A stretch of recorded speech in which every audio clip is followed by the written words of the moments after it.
අයිබෝවන් සතිය පුරා සිදු වූ වැදගත්ම තතු විත්ති ජපානයේ ආදරණීය ඔබ වෙනුවෙන්ම ගෙනෙන අයිබෝ සතියක ප්‍රධාන පුවත් විකාශය සමගයි ඔබ එක්ව සිටින්නේ. මම ලක්මල් දයාරත්න. අද පුවත් පිටපත සප්නික අත්තනායක සංස්කරණය නදීෂාන් ශ්‍රියන්ත. ප්‍රථමයෙන් සිරස්තල. ජපානයේ ඉන්න ශ්‍රී ලාංකික අපි එකම තැනකට දැනගන්න, අරගන්න, විකුණන්න, ඉගෙන ගන්න, දන්න හැමදේම බෙදාගන්න, නොදන්න දේවලුත් ඉගෙන ගන්න. ඔයාට ප්‍රශ්නයක්ද? අයිබෝ ඇප් එකට ලොග් වෙන්න. ජපානෙම එකම තැනකට. ජපන් සිහිනයට හරි පාර. ස්ටෙප් බයි ස්ටෙප් ජපනිස් ඉගෙනගෙන ඔබේ ජපාන සිහිනය සැබෑවක් කරගන්න පුළුවන්. 076 904 6353 කියෝකෝ ජැපනීස් ලැන්ග්වේජ් සෙන්ටර්. ආයුබෝ සති අග ප්‍රධාන පුවත් විකාශය සිරස්තල.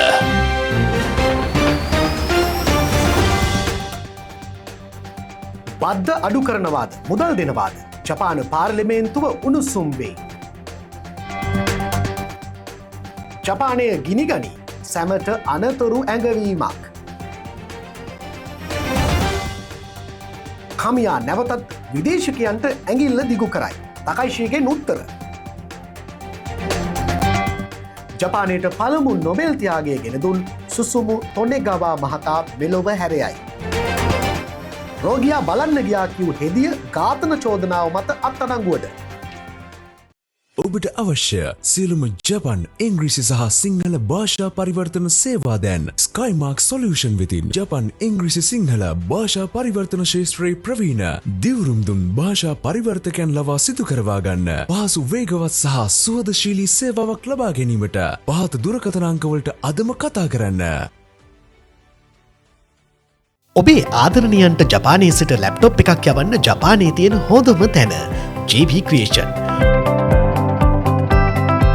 ඕනෑම මාදිලියක ලැප්ටොප් කැමති ලෙසකින් විශ්වාසවන්තව වගකීමක් සහිතව තෝරගන්න දැන් ඔයාට පුළුවන්.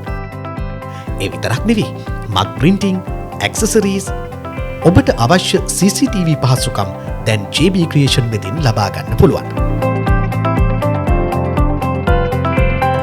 ලෝකෙ කොහේ හිටියත් ඔයාට පුළුවන් JB Creation හරහා ඔබේ ආදරණීයන්ට ලැප්ටොප් එකක් තෑගි කරන්න. JB Creation දැන්ම කතා කරන්න. ආයුබෝ සති අග ප්‍රධාන පුවත් විකාශය. ජපානයේ ජීවත් වන ශ්‍රී ලාංකික ඔබගේ මාසික ආහාර වියදම අඩුවෙයිද? නැත්නම් ජපානයෙන් ඍජුවම මුදල් සහනයක් ලැබෙයිද? මේ ප්‍රශ්නයට අදාළව පසුගිය 15 වනදා ජපාන පාර්ලිමේන්තුවේ උණුසුම් විවාදයක් පැවැත්වුණා. ඒ අගමැති සනයේ තකයිචි සහ ටීම් මිරායි පක්ෂ නායක හිරෝතකා අන්නෝ අතරයි. විවාදය ආරම්භ කරමින් අන්නෝ කියා සිටියේ පසුගිය මාස කිහිපය පුරා ඉහළ යන ජීවන වියදමෙන් ජනතාවට සහනයක් ලබා දෙන්නේ කොහොමද කියන කාරණය සම්බන්ධයෙන් ව්‍යාපාරිකයින් සහ ආර්ථික විශේෂඥයින් සමග දීර්ඝ ලෙස සාකච්ඡා කළ බවයි. ඒ සාකච්ඡාවලින් හෙළි වුණේ ආහාර සඳහා පාරිභෝජන බද්ද අඩු කිරීම හැමෝම හිතන තරම් හොඳ විසඳුමක් නොවන බවයි. බද්ද අඩු කළහොත් වෙළඳ සැල්වල මිල ඒ තරමටම අඩු වෙයි කියලා සහතිකයක් නැහැ. ඒ වගේම ගොවීන්ට, ආපන ශාලාවලට සහ ව්‍යාපාරිකයින්ට අලුත් බරක් ඇති වෙන්න පුළුවන්. වසර දෙකකට පස්සේ බද්ද නැවතත් වෙනස් කරන වේලාවේ තවත් දේශපාලන ගැටුම් මතුවෙන්නත් ඉඩ තියෙනවා කියලා ඔහු පෙන්වා දුන්නා. ඒ නිසා ටීම් මිරායි පක්ෂය වෙනස්ම යෝජනාවක් ඉදිරිපත් කළා. ඔවුන් කියන්නේ බද්ද අඩු කරනවට වඩා ආදායම අඩු අයට ඍජු මුදල් සහන ලබා දෙන ක්‍රමයක් වඩාත් සාධාරණ සහ ප්‍රයෝජනවත් බවයි. එහෙම කළහොත් ඇත්තටම සහන අවශ්‍ය අයට ඒ මුදල් ලැබෙන බව ඔහු පෙන්වා දුන්නා. මේ ශ්‍රී ලාංකික අපිටත් ඉතාම වැදගත් විවාදයක් වනවා. අපි සෑම සතියකම වෙළඳ සැල් වලට ගොස් බත්, පාන්, එළවලු, මස්, කිරි වැනි දේවල් මිලදී ගන්නවා. ඒ හැම දෙයකටම පාරිභෝජන බද්දක් ගෙවනවා. ඒ නිසා රජය අවසානයේ ගන්න තීරණය අපේ මාසික වියදමටත් බලපානවා. නමුත් එවැනි මුදල් සහනයක් ලබා දුනහොත් ජපානයේ නීත්‍යානුකූලව ජීවත් වන විදේශකයන්ට එය හිමි වෙයිද නැද්ද කියන කාරණය ගැන මෙතෙක් රජය නිශ්චිත ප්‍රකාශයක් නිකුත් කොට නැහැ. ජපානයේ සිට ඔබේ භාණ්ඩ විශ්වාසවන්තව ලංකාවට යවන්න ජපානයේ හැමෝම දන්න හොඳම තැන ඔටෙක් එක්ස්පෝර්ට්. ඔබේ බාණ්ඩ ඔබේම ආදරණියන් වෙත සුරක්ෂිතව විශ්වාසවන්තව අඩුම මිලට යවන්න ඔටෙක් එක්ස්පෝර්ට් සෑම විටම සූදානම්. දැන්ම කතා කරන්න. වසර ගණනාවක් පුරාවටම විශ්වාසයෙන් ජපානයේ ඔබව හැඩ වැඩ කළ හොඳම තැන සජී සැලෝන්. ඔබට අවශ්‍ය සියලූ රූපලාවන්‍ය කටයුතු වෙනුවෙන් ඔබත් විශ්වාසයෙන් පියනගන්න. සජී සැලෝන්. ජපන් සිහිනයට හරි පාර.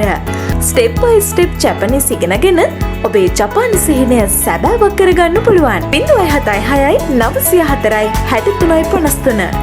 කියෝකෝ ජැපනීස් ලැන්ග්වේජ් සෙන්ටර්. ජපානයේ පුරා ඇතැම් ප්‍රදේශවලට උෂ්ණත්වය සෙල්සියස් අංශක 38 ඉක්මවා ගොස් ඇති අතර කාලගුණ බලධාරීන් ජනතාවට විශේෂ අනතුරු වැවගවීම් නිකුත් කොට තිබෙනවා. මේ අධික රස්නේ නිසා තාප ආගාධයට එම නැත්නම් හීට් ස්ට්‍රෝක් තත්වයට පත්වන පිරිස දිනෙන් දින ඉහළ යන බවයි ජපානයේ සෞඛ්‍ය අංශ ප්‍රකාශ කරන්නේ. විශේෂයෙන්ම වැඩිහිටියන්, කුඩා දරුවන් එමෙන්ම එලිමහන්වල රැකියාවල නිරත වන පුද්ගලයින් වැඩි අවධානමකට මුහුණ දෙනවා. ජපානයේ වෙසෙන ශ්‍රී ලාංකිකයනුත් මේ තත්ත්වය පිළිබඳව ඉතාම අවධානයෙන් සිටීම ඉතා වැදගත්. විශේෂයෙන්ම කර්මාන්තශාලා, ඉදිකිරීම් ක්ෂේත්‍රය, ගොවිපොළ හෝ බෙදාහැරීම් සේවාවල එලිමහනේ වැඩ කරන ඔබට මේ උණුසුම සාමාන්‍ය දෙයක් ලෙස සිතන්න එපා. ශරීරයේ ජලය ඉක්මනින් අහිමිවීම නිසා කලාන්තය, හිසරදය, කරකැවිල්ල, වමනය වගේ රෝග ලක්ෂණ මතුවෙන්නට පුළුවන්. එවැනි අවස්ථාවක වැඩ දිගට කිරීම ඉතාම භයානක වෙන්නත් පුළුවන්. එනිසා පිපාසය දැනෙනකන් ඉන්න එපා. නිතරම ජලය හෝ ලවණ අඩංගු පාන වර්ග පානය කරන්න. හැකි සෑම විටම විවේක ගන්න. එලිමහනේ වැඩ කරන විට තොප්පියක් පැළඳීම, සිසිල් ඇඳුම් ඇඳීම, අවශ්‍ය නම් වායු සමීකරණයේ ඇති ස්ථානවල ටික වේලාවක් රැඳී සිටීම ඉතාම යහපත්. විශේෂයෙන්ම ජපානයට අලුතෙන් පැමිණෙන ශ්‍රී ලාංකිකයන්ට මේ රස්නය ශ්‍රී ලංකාවේ රස්නයට වඩා වෙනස් බව මතක් කර දෙන්න ඔවුන්ව දැනුවත් කරන්න. අධික ආර්ද්‍රතාවය සමග ශරීරයට දැනෙන උණුසුම වැඩි නිසා මට මේක දරාගන්න පුළුවන් කියලා තමන්ගේ ජීවිතයට වැඩි අවධානමක් ගන්න එපා. ඒ නිසා සෑම දෙනාම ප්‍රවේශමින් සිටීමයි වැදගත් වන්නේ. ඔබේ ආදරණියන්ට ජපානයේ සිට ලැප්ටොප් එකක් යවන්න ජපානයේ තියෙන හොඳම තැන JB Creation. ඕනෑම මාදිලියක ලැප්ටොප් කැමති ලෙසකින් විශ්වාසවන්තව වගකීමක් සහිතව තෝරගන්න දැන් ඔයාට පුළුවන්. ඒ විතරක් නෙවෙයි, මක් ප්‍රින්ටිං, ඇක්සසරීස්, ඔබට අවශ්‍ය CCTV පහසුකම් දැන් JB Creation වෙතින් ලබා ගන්න පුළුවන්.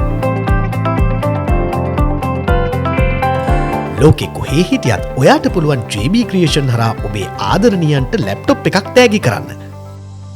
JB Creation දැන්ම කතා කරන්න. ජූලි 15 වනදා ජපාන පාර්ලිමේන්තුව පැවති පක්ෂනායක විවාදයේදී විදේශිකයින් සම්බන්ධයෙන් අලුත් ජාතික ප්‍රතිපත්තියක් සකස් කරන බව අගමැති සනයි තකයිචි ප්‍රකාශ කළා. විවාදයේදී සංසයි පක්ෂ නායක සෝහෙයි කමියා කියා සිටියේ පසුගිය අවුරුදු 20 තුළ ජපානයේ විදේශීය සේවකයින්ගේ සංඛ්‍යාව 5 ගුණයකින් ඉහළ ගොස් ඇති නිසා තවත් කොපමණ විදේශිකයින් ජපානයට බාර ගන්නවාද කියන එකට පැහැදිලි සැලැස්මක් සහ නීති තිබිය යුතු බවයි. එයට පිළිතුරු දුන් අගමැතිවරිය පැවසුවේ දැනටමත් විදේශිකයින්ගේ සංඛ්‍යාවට සීමාවක් දාන්න රජය තීරණය කොට නැති බවයි. මුලින්ම සමාජ ආරක්ෂාව, අධ්‍යාපනය, නීතිය සහ මහජන ආරක්ෂාව වගේ කාරණා හොඳින් සොයා බලා ඊට පසු අලුත් ප්‍රතිපත්තියක් සහ නීති හඳුන්වා දෙන බවත් ඇය පැවසුවා. ඒ කියන්නේ දැනට ජපානයේ නීත්‍යානුකූලව ඉන්න ශ්‍රී ලාංකිකයින්ට වහාම බලපාන වෙනසක් නැති බවයි. නමුත් ඉදිරි කාලයේදී වීසා, සිරපදිංචි සහ විදේශිකයින් සම්බන්ධ නීතිවල වෙනස්කම් එන්න ඉඩ තියෙන නිසා මේ පිළිබඳව අවධානයෙන් සිටීම ඉතා වැදගත් වනවා. ජපානයේ වෛද්‍ය හා ශරීර විද්‍යාව සඳහා නොබෙල් ත්‍යාගයක් දිනාගත් පළමු ජපන් ජාතිකයා වූ සුසුමු තොනෙගවා මහතා අවුරුදු 86ක් වන විට පසුගිය 11 වනදා අභාව ප්‍රාප්ත වුණා. නගෝයා නගරයේ උපත ලැබූ ඔහු කියෝතෝ විශ්වවිද්‍යාලයෙන් උපාධිය ලබා ගැනීමෙන් පසු ස්විට්සර්ලන්තයේ බාසල් ප්‍රතිශක්ති විද්‍යායතනයේ පරීක්ෂණ කටයුතු සිදු කළා. පසුව ඇමරිකාවේ මැසචුසෙට්ස් තාක්ෂණ ආයතනයෙහි මහාචාර්යවරයෙකු ලෙසත් එතුමා සේවය කළා. 1987 වසරේදී අපේ ශරීර රෝගවලින් ආරක්ෂා කරන ප්‍රතිදේහ නිපදවන ආකාරය සොයාගත් පර්යේෂණයට හිමි වූ ගෞරවය වෙනුවෙන් ඔහුට වෛද්‍ය හා ශරීර විද්‍යාව සඳහා නොබෙල් ත්‍යාගය පිරිනැමුණා. ඒ සමගම එම ශේෂ්ත්‍රයේ නොබෙල් ත්‍යාගය දිනාගත් පළමු ජපන් ජාතිකයා ලෙසත් ඔහු ඉතිහාසයට එක් වුණා. පවුලේ සමාජිකයන්ගේ සහභාගීත්වයෙන් පෞද්ගලික අවමංගල් උත්සවයක් පැවැත්වීමෙන් පසු ඔහුගේ දේහය කියුතෝ නගරයේ භූමදාන කළ බවයි වාර්තා වන්නේ. ඔබට අවශ්‍ය සියලුම ජපන් ඉංග්‍රීසි සහ සිංහල භාෂා පරිවර්තන සේවා දැන් ස්කයිමාර්ක් සොලියුෂන් වෙතින් ජපන් ඉංග්‍රීසි සිංහල භාෂා පරිවර්තන ශේෂ්ත්‍රයේ ප්‍රවීණ දිවුරුම් දුන් භාෂා පරිවර්තකයන් ලවා සිදු කරවා ගන්න පහසු වේගවත් සහ සුවදශීලී සේවාවක් ලබා ගැනීමට පහත දුරකථන අංකවලට අදම කතා කරන්න. ජපානයේ සිට ඔබේ බාණ්ඩ විශ්වාසවන්තව ලංකාවට යවන්න ජපානයේ හැමෝම දන්න හොඳම තැන ඔටෙක් එක්ස්පෝර්ට්. ඔබේ බාණ්ඩ ඔබේම ආදරණියන් වෙත සුරක්ෂිතව විශ්වාසවන්තව අඩුම මිලට යවන්න ඔටෙක් එක්ස්පෝර්ට් සෑම විටම සූදානම්. දැන්ම කතා කරන්න. වසර ගණනාවක් පුරාවටම විශ්වාසයෙන් ජපානයේ ඔබව හැඩ වැඩ කළ හොඳම තැන සජී සැලෝන්. ඔබට අවශ්‍ය සියලූ රූපලාවන්‍ය කටයුතු වෙනුවෙන් ඔබත් විශ්වාසයෙන් පියනගන්න. සජී සැලෝන්. ජපානයේ රෝහලකින් ඉතාම කම්පන සහගත පුවතක් වාර්තා වනවා. ජපානයේ කශිවා නගරයේ පිහිටි රෝහලක ප්‍රතිකාර ලබමින් සිටි වයෝවෘද්ධ රෝගියෙක්ව ඉතාම අමානුෂික විදියට ඝාතනය කළ බව කියන සිද්ධියක් සම්බන්ධයෙන් හෙදියක්ව පොලිසිය විසින් අත්අඩංගුවට ගෙන තිබෙනවා. මේ සැකකාරිය 51 හැවිරිදි මියුකි ෆුරුකවා නම් හෙදියක්. මේ වසරේ ජනවාරි මාසයේදී කශිවා තනාකා රෝහලේ ප්‍රතිකාර ලබමින් සිටි 75 හැවිරිදි ඒජි අයිදා මහතාගේ සේලයින් නලයට මල ද්‍රව්‍ය මිශ්‍ර කරලා ඔහුව මරණයට පත් කළා කියන චෝදනාව මත තමයි ඇයව අත්අඩංගුවට ගෙන තිබෙන්නේ.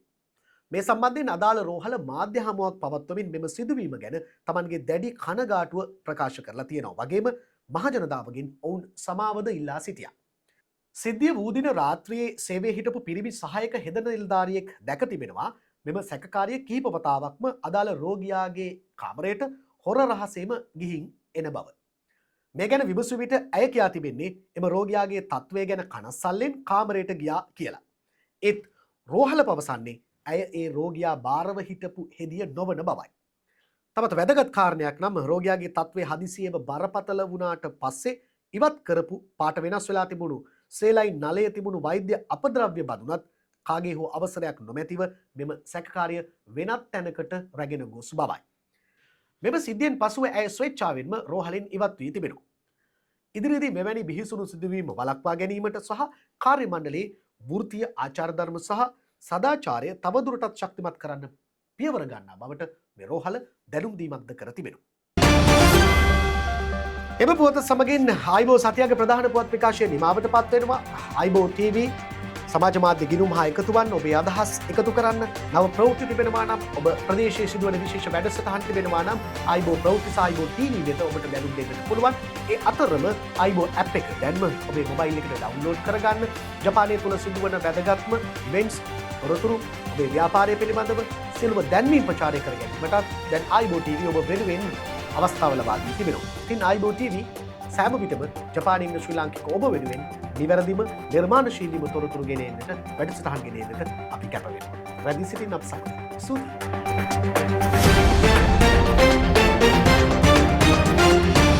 ආයිබෝ TV